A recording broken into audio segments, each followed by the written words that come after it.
그래도 계획대로 체중이 감소되는 상황에서 내가 생활습관 변화를 어느 정도 한 상황에서 다이어트 약, 비만 치료 약물을 시작하게 되어서 기쁩니다.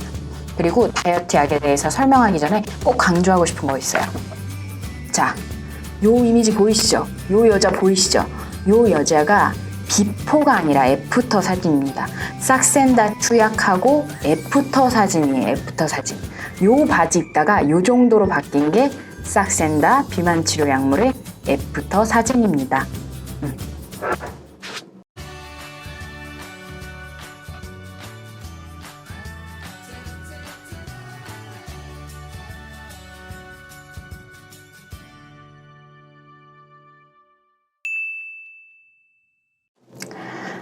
다이어트 하는 닥터 다닥유연입니다. 오늘은 다닥유연이지만 그래도 약물에 대해서 이야기를 하기 때문에 조금 더 프로페셔널한 느낌을 주고자 저희 이제 외래 진료실에서 영상을 녹화를 하는데요.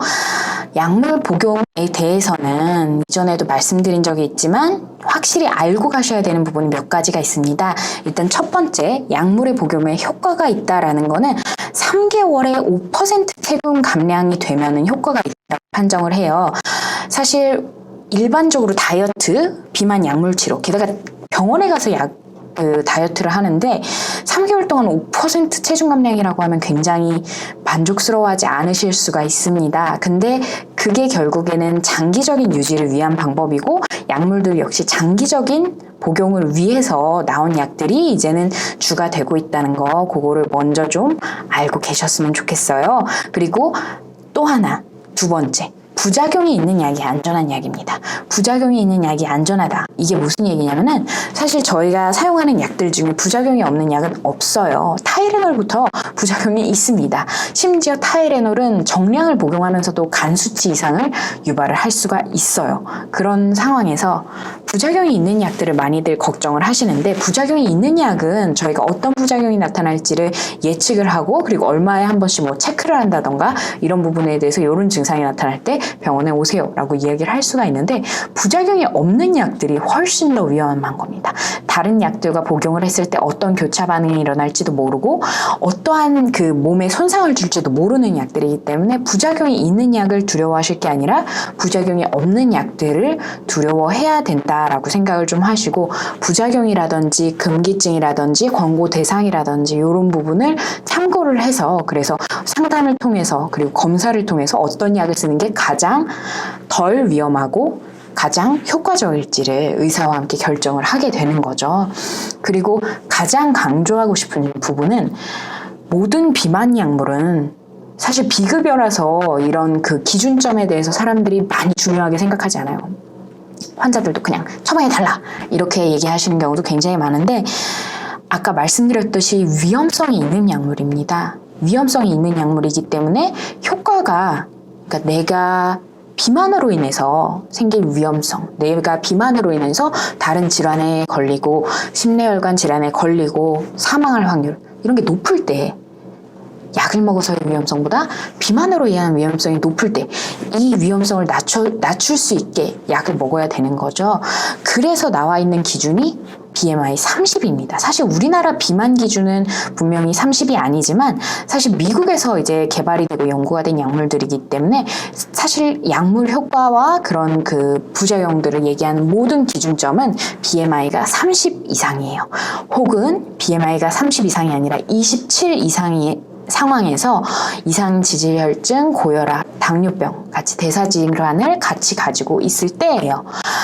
이런 상황에서 사실 저는 정상 체중인 분들에게 처방을 저는 잘 하지 않습니다. 거의 안 하죠. 잔소리만 하고 보내는 편인데 사실 개원가 가서 그렇게 할 수 있을지는 솔직히 잘 모르겠습니다. 그리고 이런 약물들이 일부를 빼주는 것이 아니라 전체적인 체지방을 그리고 내장 지방을 감소시켜주는 거기 때문에 정상 체중이신 분들이 원하는 그런 몸매를 가꿔주는 효과가 나올지도 저는 잘 모르겠어요. 그리고 사실 부작용 발생 가능성이 그런 과체중 정상 범위 안에 있는 분들이 이런 약을 복용했을 때 더 높다라는 연구도 되어 있기 때문에 저는 BMI 27 그리고 30 요 기준은 좀 지키려고 합니다. 최소한 우리나라에서 비만 진단 기준에 부합하지 않는 분들에게는 절대 처방을 하지 않으려고 하고요. 그리고 꼭 또 이제 이야기를 하고 싶은 게, 도움을 받으실 수 있는 부분은 도움을 좀 받으셨으면 좋겠어요. 이게 의지의 문제가 아니라 결과적으로 신체적으로 내가 이 체중, 지금 세트 포인트로 만들어져 있는 이 체중을 유지하게 온몸이 돌아가기 때문에 약간의 그런 도움은, 사실 노력은 내가 해야 돼요. 제가 체중이 감량되는 상태를 만들고 나서 약을 복용하려고 했던 것도, 과거에 약을 복용하면서 아무런 노력도 안 해서 오히려 체중이 찌는 그런 일을 만들었던 경험이 몇 번 있기 때문에 체중이 감소되는 상태를 만들어 놓고 그 다음에 약 복용을 시작을 하려고 했던 거고, 여기서 일단 약들에 대해서 얘기하기 전에 저의 그 체중 상태를 말씀을 드리겠습니다. 사실 중간에 제가 방송할 때 체중이 몇 킬로였는지가 정확히 기억이 안 나요. 일단은 2달 전에 체중에 비해서 지금은 3.2kg가 마이너스가 됐습니다.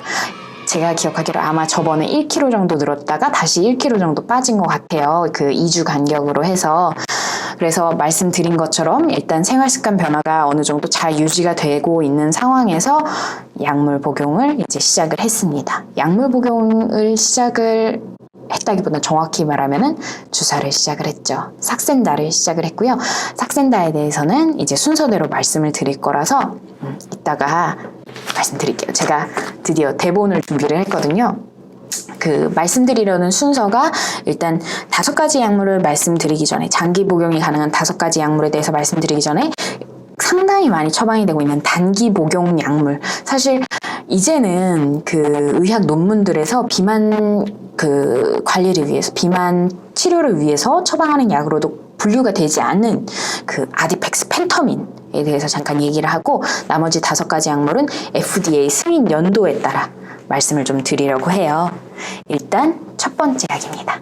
제가 약들을 다 처방을 받았어요. 하나씩. 아디펙스입니다. 이게 말씀드렸듯이 펜터민 제제고 일명 눈사람 약, 모양이 눈사람이죠? 눈사람 약으로 많이 알려진 약이에요. 그래서 이 약 같은 경우는 우리나라에서도 카피약으로 다양하게 나와 있는데, 디에타민도 보면은 모양 자체가 비슷해요. 나비 모양, 그리고 눈사람 모양입니다. 그래서 얘는 사실 아까 말씀드린 것처럼 최근에는 장기 처방을 위해서 나온 약물은 아니에요. 근데 어떤 식으로 사용이 되냐면, 우리나라에서 아직 승인은 하지 않은 큐시미아라는 약이 토피라메이트랑 이 펜터민, 이 아디펙스의 복합 제제입니다. 아까 살짝 말씀드린 것처럼 약 같은 경우 양쪽의 농도를 줄여서 부작용 발생 가능성을 줄이고 장기 복용이 가능하게 만든 건데요. 근데 사실 이게 또 문제가, 그렇게 처방하시는 경우도 많은데 아주 드물게 이 토피라메이트라는 약 성분이 간질약이에요. 항정관제여서 간혹 가다가 보험사에서 보험 가입이 거부되는 분들도 있긴 있더라고요. 그래서 저는 아직까지는 처방을 하고 있지는 않습니다. 그리고 저는 이걸 먹어봤는데요. 이거 먹으면서도 살찌려면 얼마든지 찔 수 있습니다. 눈사람 약이에요. 그래서 아디펙스, 얘는 이제 식욕 억제제라고 많이 알려져 있고, 기본적으로 아드레날린 작용제인데, 사실 이런 자세한 기전까지는 사실 설명을 드릴 필요는 없다고 생각을 해요. 생길 수 있는 부작용을 좀 더 말씀을 드리면, 입마름, 불면증, 그리고 어지러움증, 과민증, 이런 게 좀 생길 수가 있습니다. 사람이 하이퍼가 되는 건데요. 그래서 결과적으로 이제 정신과적인 질환이 있다거나 아니면 고혈압이 있다거나 조금 예민하거나 이런 환자들에게서는 사용을 하지 않고, 임신이신 분들도 어떤 다이어트 약도 임신이신 분들에게는 허가가 나 있는 게 없습니다. 그래서 이 약 같은 경우는 말씀드린 것처럼 제가 가능한 처방하지 않아요. 왜냐면 장기적으로 복용할 수 있는 약이 사실은 아니고, 단 얘로만 했을 때, 그리고 점점 복용을 할수록 정신적인 신체적인 의존이 생기면서 효과가 점점 없어질 가능성이 높거든요. 그래서 언제 처방을 하냐 하면은 과체중이나 비만이어도 살짝 경계 수치에 있는 분들이, 예를 들어 생리전 증후군 고를 때만 일시적으로 식욕이 터져서 조절을 좀 원한다. 그런 경우에는 단기적으로 한 반알 정도씩 복용할 수 있게 처방을 하는데요. 많은 분들이 아무래도 단기 처방하는 약물이기 때문에 약이 세요. 그래서 일시적인 효과는 다른 약들보다 훨씬 더 크기 때문에 원하시는데 저는 그렇게 좋아하진 않습니다. 그래서 다시 장기적으로 처방 가능한 5가지 약물에 대해서 말씀을 드릴게요. FDA 승인 연도 순으로 첫 번째 거 올리스테트, 제니칼이라고 하는 지방흡수 억제제가 1999년도에 나왔고요. 그 다음 거는 2012년도에 벨빅, 로카세린이 나왔습니다. 그리고 2012년도 같이 나온 게 우리나라에서 아직 판매가 안 되는 아까 말씀드렸던 펜터민, 그리고 토피라메이트 복합제제인 큐시니아고요. 네 번째 벨빅이래. 콘트라브, 날트렉손과 부프로피온 제제가 2014년도에 승인이 났습니다. 그리고 가장 요즘 화제가 되고 있는 5번째, 삭센다가 마찬가지로 2014년도에 리라글루타이드라는 성분으로 삭센다가 비만 치료제로 FDA 승인을 받았습니다. 하나씩 보여드리면서 설명을 좀 드릴게요. 제니칼에 관해서는 이런 브로셔를 못 구했는데 이게 우리나라에서 같은 성분으로 나온 약이에요. 올리엣이라고 올리스텟이라는 이름으로 나왔고 이렇게 제니칼은 약이 이렇게 파랗게 생겼습니다. 120ml짜리가 파랗게 생겼고 아마 요 브로셔를 봤을 때 60ml짜리는 노랗게 생겼나 봐요. 그래서 요거는 하루에 3번까지 복용을 가능하고 사실 얘는 청소년에게도 유일하게 좀 어느 정도 인정이 된 비만 치료 제제인데요. 지방 분해 호소를 작용을 못하게 해서 지방이 분해가 장에서 안 되니까 지방 흡수가 안 되는, 그래서 결과적으로 몸에 흡수가 되는 에너지를 줄이는 약이라고 생각을 하시면 돼요. 결과적으로 얘는 장기적으로 사용을 했을 때 부작용이 줄어들긴 하지만 초반에 소화기계 부작용이 조금 심한 편이에요. 그래서 게다가 그냥 미식거린다 이런 소화기계 부작용이 아니라 방구가 많이 나오고 실변이 나오고 기름변이 나오고 이런 조금 과한 부작용이 있어서 우리나라에서는 크게 선호가 되지 않고, 또 하나 문제가 우리나라에서 지방을 많이 먹어서 비만이신 분들이 또 그렇게 많지가 않습니다. 우리나라 같은 경우는 여성분들 같은 경우는 심지어 80-90%가 섭취하는 열량의 80-90%가 탄수화물, 빵, 떡, 고구마, 국수, 밥, 라면, 과자 이런 거이기 때문에 탄수화물 섭취 비율이 높아가지고 얘가 효과가 덜하다라는 연구도 있고요. 근데 말씀드린 것처럼 얘는 몸 안에 들어가서 작용을 하기보다는 장에서만 작용을 하는 거예요. 뇌라던가 이런 부분에는 작용을 하지 않아서 상대적으로 덜 위험하게 사용할 수 있는 약입니다. 근데 말씀드렸듯이 약간 기름변이라든지 실변은 진짜 한 번이라도 있으면 안 되는, 직장에서 실변한다고 생각해봐요. 학교 다니다가 실변한다고 생각해봐요. 다 변이 저는 그래서 사실 좀 사용이 좀 거부감이 들었던 약인데요. 그래도 이 방송을 하기 전에 하나를 먹어봤습니다. 먹어봤는데 이 약을 언제 활용을 주로 하냐면 아까 말씀드렸듯이 비만이 심하지 않으신 분들에게 일시적으로 식욕이 터졌을 때 그렇게 폭식이라기보다는 회식 이런 게 더 낫겠네요. 폭식을 했을 때 이거까지 먹으면 저는 장기적으로 좋을진 잘 모르겠어요. 그런 정신과적인 질환이 있는 분들 말고 상담이 필요하신 분들 말고 일반적인 상황에서 회식 자리에서 이런 거 사용하는 거는 크게 나쁘지 않은 것 같습니다. 기름변이 둥둥 떠 있는 거 봤는데 이게 밖에서 그런 걸 봤을 때 이게 잘 안 내려지는 경우도 있다고 하더라고요. 그러면은 사실 직장 다니면서는 조금 부담스러울 것 같고 딱 주말에 이렇게 복용하시는 것도 괜찮을 것 같고. 근데 이런 불편감이 주로 복용하는 초기에, 사실 대부분의 지금 약들 5가지 약들이 초기에 약이 내 몸을 안정화되는 시기 동안에 부작용이 좀 더 심하게 나타나고 나중 돼서는 조금 완화가 되는, 특히 소화기계 부작용은 완화가 되는 경향이 있다고 합니다. 첫 번째 약 올리스텟 제니칼이었습니다. 자, 두 번째 약은 로카세린 벨빅이에요. 제가 이거 처방 안 받아도 됐었을 것 같은 게 저희 외래에 이런 게 있더라고요. 여기 벨빅입니다. 여기 마찬가지로 써 있는 게 대상은 비만이에요. 비만인 사람들을 대상으로 하는 거고, 총 용량은 저희가 2알까지 사용을 하게 됩니다. 2알까지 사용을 하게 되는데, 처음부터 2알을 사용을 하기보다는 보통은 1알에서 2알 이렇게 다 올려가게 되는데요. 벨빅 같은 경우는 부작용이 상대적으로 덜한 약으로 알려져 있는데, 그만큼 사실 효과도 조금 덜한 편이에요. 그래서 일단 포만감을 유발을 해주는 것은 맞지만, 상대적으로 좀 더 예민하신 분들, 부작용에 대해서 예민하신 분들에 대해서는 요 벨빅을 먼저 처방을 고려하는데, 그런 경우에도 약간 두통이라든지 찌뿌둥한 어지러움증, 구역질 이런 증상이 나타나긴 하더라고요. 그리고 사실 어떤 약을 처방을 하던 섭취량이 많이 줄어든다 하면 변비가 유발이 될 수가 있는데, 그렇게 다이어트 약을 처방을 하면서 변비가 유발이 됐을 때는 물론 식이섬유 섭취를 늘리는 거 이런 것도 도움이 되지만, 만에 하나 그런 걸로도 효과가 없을 때는 요 제니카를 이용해 보는 것도 도움이 좀 됩니다.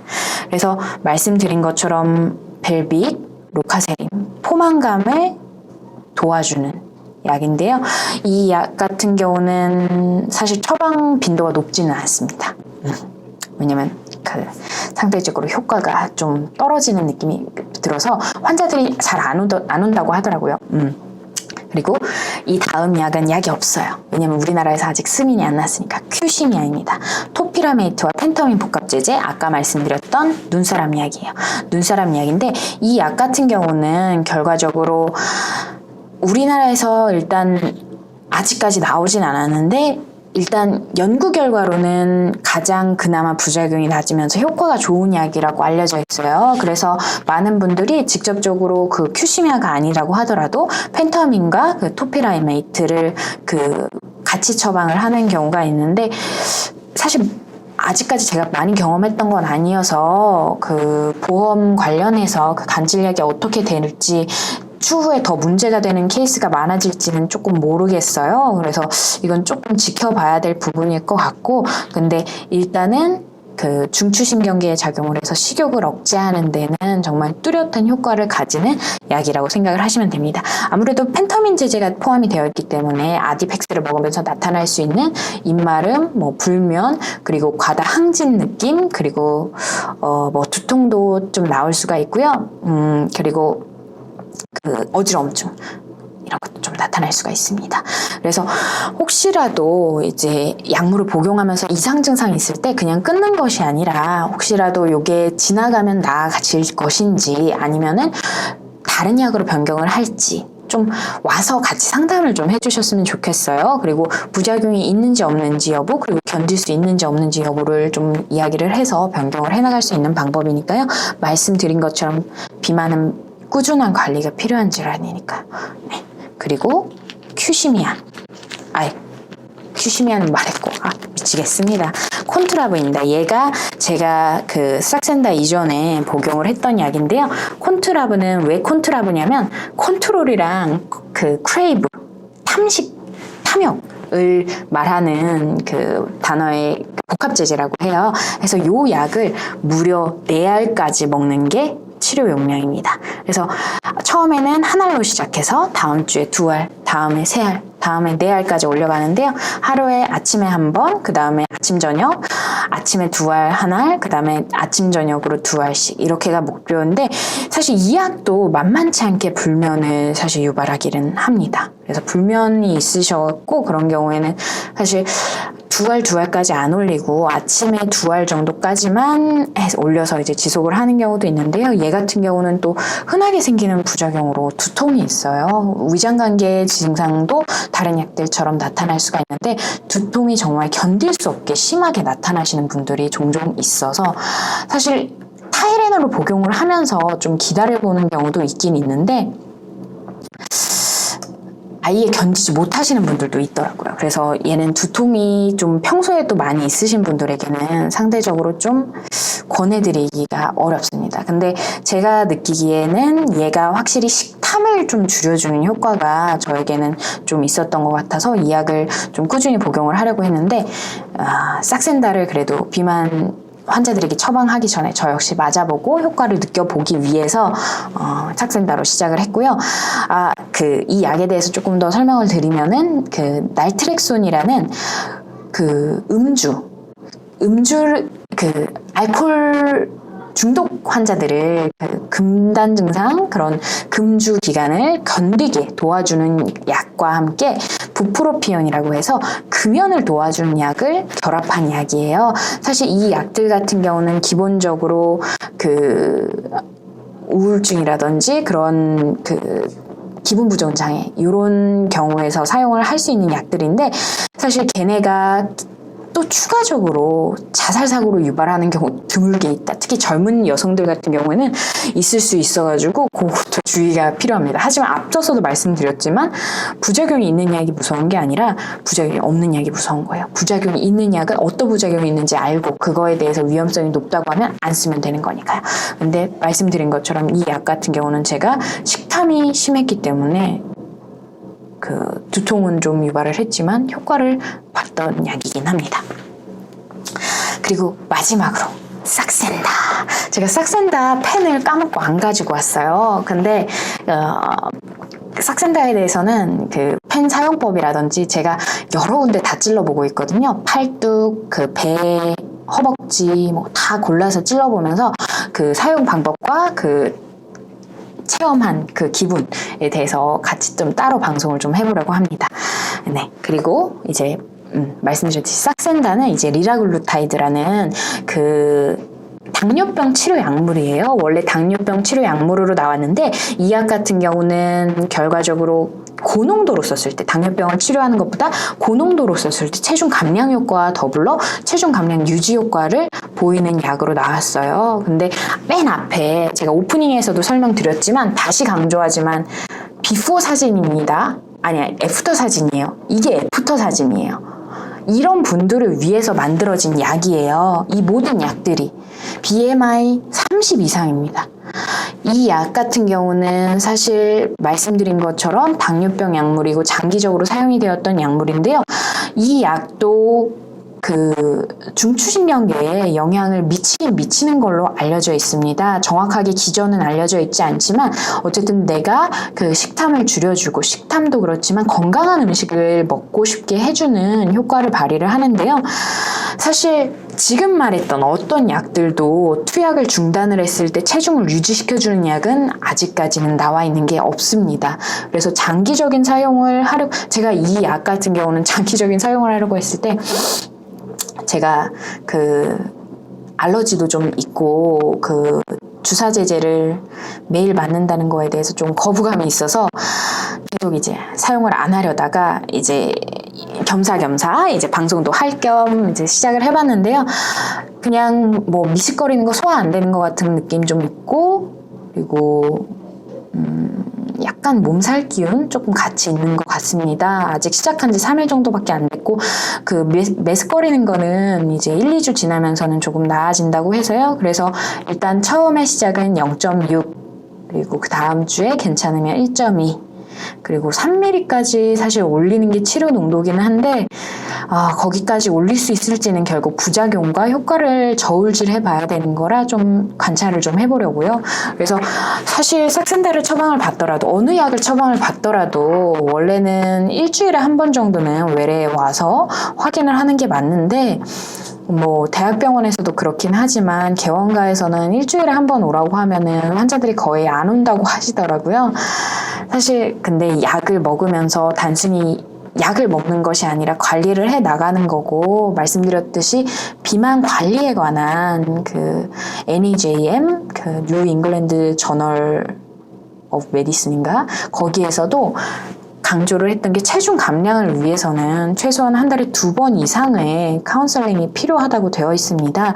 약물의 효과 및 부작용을 판단을 하고, 그리고 약물 용량을 조절을 하기 위해서라도 조금 만에 하나 이제 비만 치료를 병원에서 받으신다고 하면 좀 자주, 최소한 초기에는 꾸준히 다닌다라는 생각으로 시작을 좀 해주셨으면 좋겠어요. 그리고 다시 강조하지만 장기적인 유지를 위해서고 장기적인 관리를 위해서이기 때문에 체중 감량 속도는 조금 느릴 수 있습니다. 건강하게 유지할 수 있게 도와주기 위한 거기 때문에 그래요.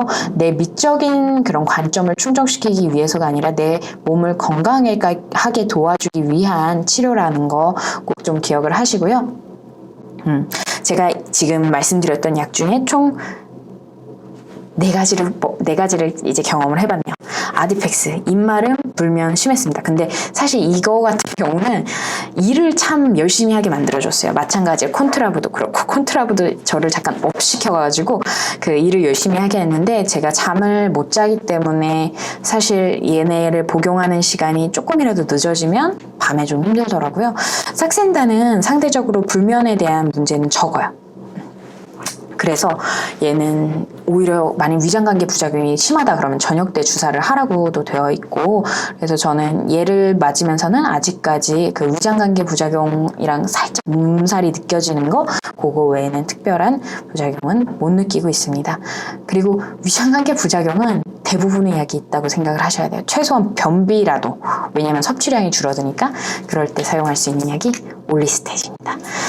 아까 처음에 말씀을 드렸던 것처럼 비만 약물 치료, 의지가 약해서가 아니라 도움받을 수 있는 부분은 도움을 받기 위해서 하는 거예요. 그래서 비만 치료에는 결국 생활습관 변화, 그 라이프스타일 모디피케이션이라고 하는 생활습관 변화, 그거에 관한 인지행동 치료, 그리고 약물 치료, 그리고 수술적 치료, 요렇게 있다고 생각을 좀 해주셨으면 좋겠어요. 수술적 치료에 대해서는 제가 그 우리나라 이제 비만 수술 센터처럼 아예 크게 대형으로 대단하신 그 외과계 그 비만 수술의 대가들이 모여서 이제 시작이 될 건데요. 거기를 한번 참관 아닌 구경을 해본 다음에 방송을 좀 진행하려고 하고요. 마지막으로 살짝 언급하고 진행하고 싶은 거는 지방흡입. 은 사실 비만 치료가 아닙니다. 지방흡입은 체중을 빼주기 위한, 비만 관리를 위한 거가 아니라 체형 교정 치료라고 불려야 돼요. 체형 교정 치료라는 거는 전체적인 체중 감량을 위해서가 아니라 내가 빼고 싶은 부분, 일부를 빼주기 위한 수술인 거죠.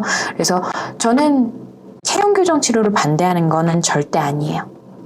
그렇지만 체형 교정 치료를 받을 때는 그 한계를 분명하게 알고 진행을 해야 된다라는 부분이고요. 마찬가지로 비만 약물 치료를 할 때도 앞서 말했듯이 3개월 동안 5% 감량되는 게 효과가 있다라는 기준이다라는 거, 그리고 두 번째로 부작용이 있는 약들이 안전한 약이다. 세 번째로 제가 뭘 얘기했죠? 장기적인 복용이 필요하다를 얘기를 했을까요? 어떤 약을 얘기를 했는지 기억이 안 나네요. 어쨌든 기억을 좀 하시고요. 앞으로 다시 가서 보실 분들은 보시고요. 지 얘기를. 가운 입고서는 욕을 안 하려고 그랬는데 이 정도도 욕인가요? 어쨌든 마무리를 좀 해보겠습니다. 도움이 될 부분들은 도움을 좀 받으시고, 그렇지만 말씀드린 것처럼 약을 먹으면서, 어떤 약을 먹으면서도 살을 찌려면 찔 수 있다 라고 기억을 좀 해주시고요. 그리고 가장 바탕이 돼야 되는 거는 생활습관 변화다. 기억을 좀 해주셨으면 좋겠습니다. 저는 지금 이제 싹센다 맞은 지 이틀째 됐고, 그 이틀 되기 맞기 전날 일단 3.2kg을 감량을 한 상태로 시작을 했습니다. 그래서 앞으로의 경과가 또 좀 궁금해지네요. 지금 운동량을 줄인 상태에서 식사 습관 변화로 3주 동안 1kg 정도로 뺀 건데, 어차피 극단적으로 진행을 하고 있지는 않아서 내가 변할 수 있는 정도로만 진행을 하고 있어서 삭센다를 사용을 해서 제가 달릴 수 있는 체중이 다시 될 수 있으면 좋겠어요. 일단 원래는 앞자리 한 번 바뀌면 하려고 했지만 10kg 이상 빼고 나서 달리기로, 왜냐면 무릎이 다쳤으니까 마음을 바꿨습니다. 이 정도 방송이 어느 정도 도움이 되는지 모르겠어요. 개별적으로 상담이 필요한 부분이고, 개개인의 그 위험 요인과 그리고 어떤 생활 패턴을 가지고 있는지를 고려를 해서 약을 사용을 해야 되는 거라서, 이 설명을 듣고서 이게 제일 많이 빠진대 이런 걸로 넘어가진 않으셨으면 좋겠습니다. 그리고 또 하나, 싹센다는 주사한 부위가 빠지는 거 절대 아니에요. 오해하시는데 싹센다는 주사한 부위가 살 빠지는 것이 아닙니다. 네, 그걸로 마무리하겠습니다. 마지막 마무리는 다시 한번 강조. 애프터 사진이에요. 애프터 사진.